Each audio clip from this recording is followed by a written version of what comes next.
मैले YouTube start गरेको कारण के हो त? किन मैले युट्युबलाई स्टार्ट गरेँ? मैले आफ्नो कन्टेन्ट क्रिएसनको जर्नी किन स्टार्ट गरेको छु? यसको लागि मैले 5 पोइन्ट्समा मैले आफ्नो जति पनि छ नि, जुनले गर्दा मैले स्टार्ट गरेको छु यो कन्टेन्ट क्रिएसनको जर्नी, मैले 5 वटा पोइन्ट्समा सेयर गर्नेवाला छु। सबभन्दा पहिला मैले यो हेरिरहेको थिएँ कि नेपालमा जति पनि क्रिएटर छ नि, सबैजनाले कन्टेन्ट क्रिएट गर्न त गरिरहेको छन्, तर यताउतिको कन्टेन्टमा धेरैजना छन्। हामी सबजनालाई, जति पनि नेपालको मान्छेहरू छन् नि, हामी सबजनाले नै इन्डियाको अथवा ग्लोबली जति पनि कन्टेन्ट छ त्यो हामीले कन्ज्युम गर्छौँ। तर हाम्रो नेपालमा कुनै पनि यस्तो टप क्रिएटर छैन जसले हामीलाई ग्रोथ गराइरहेको छ कि। अनि त्यही भएर मैले सोचेँ कि एउटा मैले नेपालीमै किन कन्टेन्ट नबनाऊँ। मैले नेपालको जति पनि अडियन्स छ नि, मैले हेर, मैले पहिला यो पनि सोचेको थिएँ कि मैले हिन्दीमा कन्टेन्ट बनाउँछु र स्टार्ट पनि गरेको थिएँ, तर मैले त्यसलाई क्विट गरेँ। किनभने मैले सोचेँ हिन्दीमा कन्टेन्ट बनाउँछु भने ग्लोबली लाइक हिन्दीमा कन्टेन्ट बनाउँछु भने धेरै लार्ज अडियन्स छन्, तिनीहरूसम्म म पुग्न सक्छु। तर वाट इफ मैले नेपालीमा बनाऊँ, नेपालीकै अडियन्ससँग मैले पुगौँ होइन। मैले नेपालीमै कन्टेन्ट बनाएर नेपाली अडियन्ससँग नै मैले आफ्नो ट्रस्ट बनाइहालौँ। मैले आफ्नै देशको लागि काम गरेर आफ्नो देशलाई मात्र धेरै अगाडिसम्म लगाऊँ भनेर मैले यो पनि सोचेको। अनि त्यही भएर मैले यो कन्टेन्ट क्रिएसन स्टार्ट गरेको छु। सबभन्दा मेन रिजन त त्यही हो। नेपालमा जति पनि क्रिएटर छन् नि, सबजनाले मेबी हिन्दीमा बनाइरहेको छन्, नत्र भने हामी जति पनि अडियन्स छौँ, हामी सबजनाले हिन्दी कन्टेन्ट अथवा ग्लोबलको कन्टेन्ट हामीले कन्ज्युम गर्छौँ। तर नेपालमा कोही पनि छैन यस्तो बनाउनु पर्ने। त्यही भएर मैले नेपालीमा कन्टेन्ट बनाउन स्टार्ट गरेको हो। सबभन्दा पहिला रिजन त, सबभन्दा पहिला पोइन्ट यो भयो। अर्को के त भन्दाखेरि मैले कनेक्सन एउटा बनाउनुको लागि, connection in the sense like मैले आफ्नो पर्सनल ब्रान्ड बनाउनुको लागि, नेपालमै आफ्नो पर्सनल ब्रान्ड बनाउनुको लागि। किनभने अहिले अथवा कहिले पनि फ्युचरमा कुनै पनि बिजनेसलाई प्रमोट गर्नु छ नि, अथवा कुनै पनि बिजनेस लाई प्रमोसन गराउनु छ भने सबजनाले कन्टेन्ट क्रिएटर नै खोज्छन्। किनभने कन्टेन्ट क्रिएटरको अडियन्ससँग एकदमै ठुलो ट्रस्ट हुन्छ। मैले पनि ट्रस्ट नै बनाउनको लागि हो।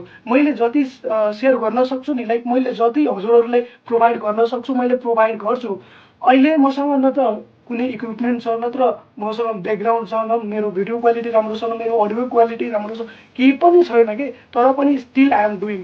भ्युज पनि आइरहेको छैन। फर्स्ट भिडियो हिजो मैले बनाएको छु, त्यसमा दुईवटा मात्र भ्युज आएको छ। अहिले त्यति पनि भ्युज आइरहेको छैन। तर पनि स्टिल आई एम डुइङ र मैले गर्छु। मलाई थाहा छ मैले जति ठुलो लाइक मैले बडी भिडियोज बनाउँछु नि, त्यसमध्ये बनाउँदै मेरो एउटा भिडियो चल्छ र हुनसक्छ यसमा टाइम लाग्न सक्छ, ट्रस्ट बनाउनमा टाइम लाग्न सक्छ। सो कनेक्सन एउटा बनाउनको लागि क्या, एउटा नेक्स्ट लेभलको कनेक्सन, जसले गर्दा मलाई हामीलाई ग्रोथ होस्। त्यही भएर मैले अर्को पोइन्ट भनेको यो हो कि आफ्नो ग्रोथको लागि र आफ्नो देशको ग्रोथको लागि मैले बनाएको छु। अर्को पोइन्ट के छ भन्दाखेरि मोनेटाइजेसन एन्ड करियर पाथ। हुनसक्छ मैले क्लास 12मा छु होइन, र धेरै स्टुडेन्टहरूले, धेरै म जस्तो धेरै साथीहरूले क्लास 12 पछि कोही विदेश जाने रे, कोही आइएलटिएसको प्रिपेरेसन गर्ने रे, कोही सीतिर जाने, सीको प्रिपेरेसन गर्ने, त्यसैमै फसिरहेको हुन्छ। सो मैले सोचेँ कि वाट इफ मैले त्यतातिर त्यति टाइम वेस्ट नगरेर अहिलेदेखि मैले कन्टेन्ट बनाउन स्टार्ट गरेँ। र हुनसक्छ अहिले हुँदैन, मलाई थाहा छ। तर कन्टेन्ट बनाउँदै जाँदाखेरि हुनसक्छ फ्युचरमा मेरो च्यानल मोनेटाइज भइहालोस् र एउटा अर्निङ पनि स्टार्ट भइहालोस् भने कस्तो रमाइलो हुन्छ नि त होइन। यहाँबाट करियर पनि बन्न सक्छ भनेर मैले यसलाई स्टार्ट गरेको छु। अर्को पोइन्ट भनेको यो छ, मैले पैसा पनि कमाउनको लागि। तर यो चाहिँ मलाई थाहा छ अहिले मैले कमाउन सकिँदैन, अहिले पोसिबल नै छैन, अहिले मसँग हुन सक्दैन। र कसैले पनि सुरुमा स्टार्ट गर्दाखेरि मोनेटाइज कसैको पनि हुँदैन, कसैको च्यानलको पनि मोनेटाइज हुँदैन, टाइम लाग्छ। हुनसक्छ मेरो पनि सालभरि पनि लाग्न सक्छ, 2 साल पनि लाग्न सक्छ, but I am ready for that. मलाई थाहा छ 1000 भिडियो पनि बनायो भने एउटा भिडियो चल्न सक्दैन। तर 1000 क्रस गरिसकेपछि मेरोमा जुन स्किल मेरो डेभलप भएको हुन्छ त्यसको के, त्यही भएर मैले बनाएको छु। अर्को पोइन्ट छ फेम एन्ड पब्लिसिटी।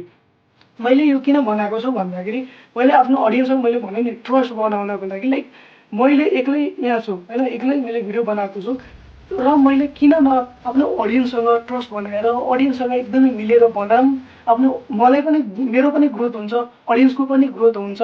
मैले आफ्नो नाम बनाउनको लागि, इन द सेन्स मैले लाइक आफ्नो नाम बनाउनको लागि मैले गर्न सकिरहेको छु। अहिले मैले त्यति फ्रेसली बोल्न सकिरहेको छैन, तर यस्तो बनाउँदै बनाउँदै हुनसक्छ फर्स्ट भिडियोमा मैले बोल्न सकिँदैन, सेकेन्डमा झनै बोल्न सक्दैन, थर्डमा त बोल्न सक्छु नि, थर्डमा पनि बोल्न सक्दैन। 10वटा भिडियोजमा बनाएर मेरो 10वटा भिडियो पनि फेल हुनसक्छ।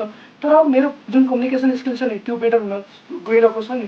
त्यही भएर अर्को पोइन्ट यही छ कि स्किल डेभलपमेन्टको लागि स्किल भनेको अब जसरी मैले अहिले कन्टेन्ट बनाइरहेको छु नि, यहाँबाट मैले धेरै स्किलहरू सिकिरहेको छु कि लर्न गर्दैछु मैले धेरै जसो स्किल। त्यो के हो त, त्यो हो भन्दा के त भन्दाखेरि त्यो सबभन्दा पहिला हो त कम्युनिकेसन स्किल। मैले अहिले बोल्न सकिरहेको छु, किन अहिले पनि धेरै रुकिरहेको छु कि रुकेर बोलिरहेको छु। तर मैले जुन फर्स्ट भिडियो बनाएको थियो नि, त्यो फर्स्ट भिडियोमा मैले बोल्नै सकिरहेको थिएन, त्यस्तो हालत भइसकेको थियो। त्यो किनभने मसँग कम्युनिकेसन स्किल थिएन। मैले लाइक कम्युनिकेसन स्किल बढाउनुको एउटै कारण हो कि लाइक कम्युनिकेसन स्किल बनाउनुको एउटै तरिका छ, त्यो के हो त बोल्ने, जसरी बोल्न सकिन्छ बोल्ने। अब मैले सोचेँ कि मैले किन यताउति कुरा गरिरहेको छु, हुनसक्छ कुनै मान्छेले मलाई लाइक कुरा गर्न चाहँदैन पनि, कुरा गर्न सकिँदैन पनि, तर मैले भिडियो नै बनाउन स्टार्ट गरेँ र हुनसक्छ मैले भिडियोमा कन्टेन्ट क्रिएसनमा मैले फेल पनि भइहाल्छु। तर मैले सक्सेस भयो भने कि 1% सक्सेस रेट पनि त छ नि त, 99% मलाई लाग्छ यो फेल नै हुन्छ। बट मेरो कम्युनिकेसन स्किल धेरै नै बेटर भइहाल्छ, मैले बोल्न सिकिहाल्छु, मैले मान्छेहरूसँग कसरी कुरा गर्ने। किनभने कुनै पनि मलाई बिजनेस चलाउनु छ, नत्र मलाई टिचिङ गर्नु छ, अथवा मलाई कुनै पनि जब गर्छु नि त्यसमा पनि कम्युनिकेसन स्किल एकदमै जरुरी छ र मलाई कम्युनिकेसन स्किल चाहियो। र इभन मलाई मात्र होइन, हामी सबलाई नै कम्युनिकेसन स्किल चाहियो र त्यसको लागि हामीले कसरी गर्ने त, त्यसलाई कसरी इम्प्रुभ गर्ने त बोलेर। अब त्यो बोलेर जसरी पनि हुनसक्छ, हामीले कुनै मान्छेसँग कुराकानी गरेर अथवा भिडियो बनाएर यस्तो कन्टेन्ट क्रिएट गरेर। सो त्यसको लागि पनि मैले गर्दैछु र यसमा मैले आफ्नो मात्र कम्युनिकेसन स्किल मात्रै होइन कि मैले आफ्नो बडी ल्याङ्ग्वेज अहिले कस्तो म गर्दैछु, हुनसक्छ योभन्दा इम्प्रुभ गर्दै जान्छ पछि पनि, तर मेरो बडी ल्याङ्ग्वेज त चेन्ज हुन्छ नि त। अहिले जसरी गरिरहेको छु पहिला पछि त योभन्दा बेटर नै हुँदै जान्छ, हल्का एक स्टेप माथि जान्छ, एक स्टेप माथि जान्छ। यस्तो भिडियो बनाउँदाखेरि मैले आफ्नो बडी ल्याङ्ग्वेज पनि इम्प्रुभ गर्छु, कम्युनिकेसन स्किल पनि इम्प्रुभ गर्छु होइन। मैले यसो धेरै जसो स्किलहरू इम्प्रुभ गर्छु, मेरो पर्सनालिटी पनि एकदमै राम्रो हुँदै जान्छ, मलाई थाहा छ। किनभने भिडियो बनाउनु अघि मैले के गरेँ यो तपाईँहरूलाई थाहै छ होइन। सो अहिलेसम्म तपाईँहरूलाई यदि भिडियो हेर्नु भइरहेछ भने अहिले पनि तपाईँमा छ क्यापेबिलिटी। यदि कन्टेन्ट नै क्रिएट गर्नु छ भने तपाईँले कन्टेन्ट क्रिएट गर्नुहोस् होइन। हुनसक्छ एउटा भिडियो चल्दैन र कन्टेन्ट क्रिएट गर्नु छ, तपाईँले पैसा कमाउनुको लागि पनि छोडिदिँदा हुन्छ, किनभने तपाईँले क्रिएट गर्न सक्नुहुन्न। हुनसक्छ एउटा भिडियो त चल्दैन, तपाईँले कमसेकम सालभरि त कन्सिस्टेन्सीको साथले मिहिनेत गर्नुपर्छ। अब कन्सिस्टेन्सी भनेको अब तपाईँले भिडियो रोज डेली नै हाल्नु छ भने पनि छैन कि, तपाईँले एउटा बनाउनु भयो, हप्तामा मलाई एउटा भिडियो हाल्नु छ र तपाईँले हाल्नु भइरहेको छ, त्यसरी पनि गर्नु भइरहेछ भने एकदमै राम्रो हो, त्यो पनि एकदमै राम्रो हो। र तपाईँले कन्सिस्टेन्सी मेन्टेन गर्नुपर्छ क्या, नत्र भने एकदमै नराम्रो हुन जान्छ। किनभने कन्सिस्टेन्सी हुँदैन नि कुनै पनि काम हुन सक्दैन कि। हामीले पहिला स्टार्ट गरिदिउँ, तिमीहरूसँग यदि केही पनि छैन नि, लाइक तपाईँहरूसँग पनि केही पनि छैन, अहिले मैले बोल्न हेर्न सक्नु भइरहेको छ, यो पनि मेरो इम्प्रुभ हुँदै जान्छ कि, हल्का इम्प्रुभ डेली गर्दै गयो भने इम्प्रुभ हुँदै जान्छ।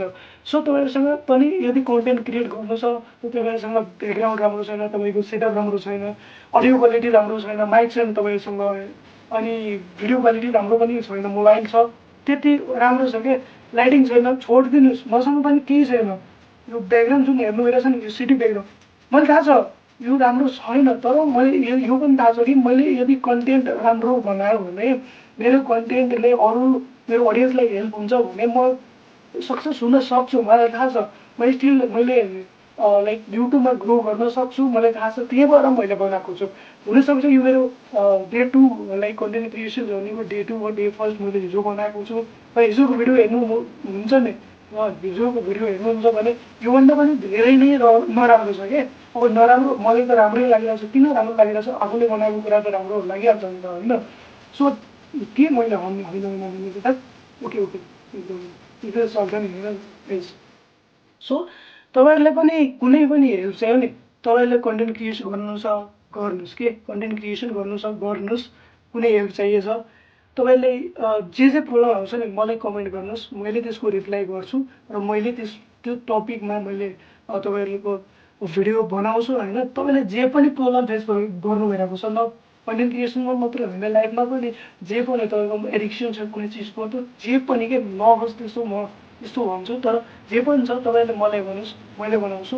मसँग तपाईँको दोस्त छ, मलाई साथी भन्नुहोस् कि हामी सब साथीहरू। मेरो पनि एज कुनै ठुलो भइरहेको छैन। म पनि क्लास 12 स्टुडेन्ट हो कि म पनि। तपाईँहरूले पनि कतिजना क्लास 10को चाहिँ होला होइन, कतिजना 11को 12को पनि होला यदि।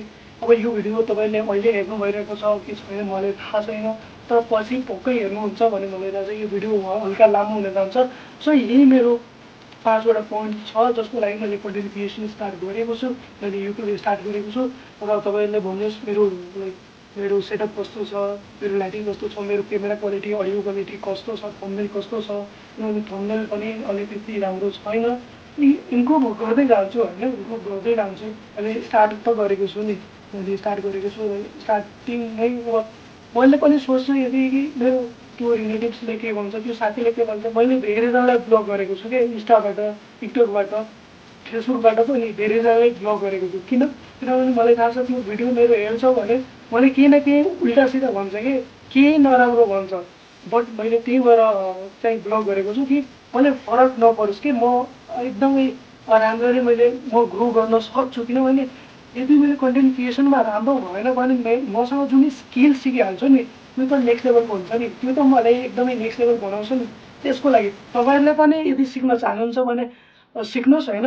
तपाईँले पनि कुनै स्किल सिक्न चाहनुहुन्छ भने सिक्नुहोस्। म जे सिकिरहेको छु, जति सिकिरहेको छु म तपाईँहरूलाई सिकाउँछु होइन।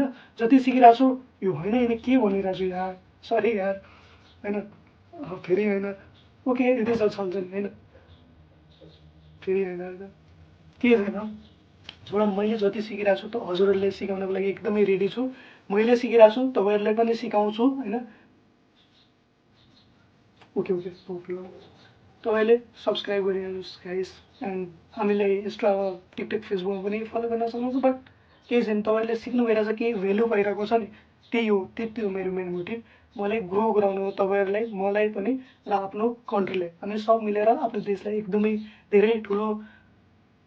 धेरै माथिसम्म लग्छौँ है। किनभने जति पनि इन्डियाको अथवा बढी धेरै ठुलो छन् के, धेरै कन्टेन्ट क्रिएटरहरू छन् र आफ्नो देशलाई, अब इन्डियालाई नै होइन, फेरि युएसको पनि छन्। मैले पनि धेरैजनाको कन्टेन्ट कन्ज्युम गर्छु। उहाँहरूले आफ्नो देशलाई ग्रो गराउनु भइरहेछ। हामीहरूले के गरिरहेको छौँ, त्यही भएर मैले स्टार्ट गरेको हो। मैले रेडी छु। तपाईँहरूले पनि यदि रेडी हुनुहुन्छ भने कमेन्टमा यस लेखेर पठाउनु। कुनै पनि प्रब्लम भइरहेछ मैले यस लेखेर पठाउनु। कुनै पनि प्रब्लमको बारेमा मैले भन्नुहोस्, कमेन्ट गर्नुहोस्, मैले बनाउँछु है। आजको लागि यति, ओके।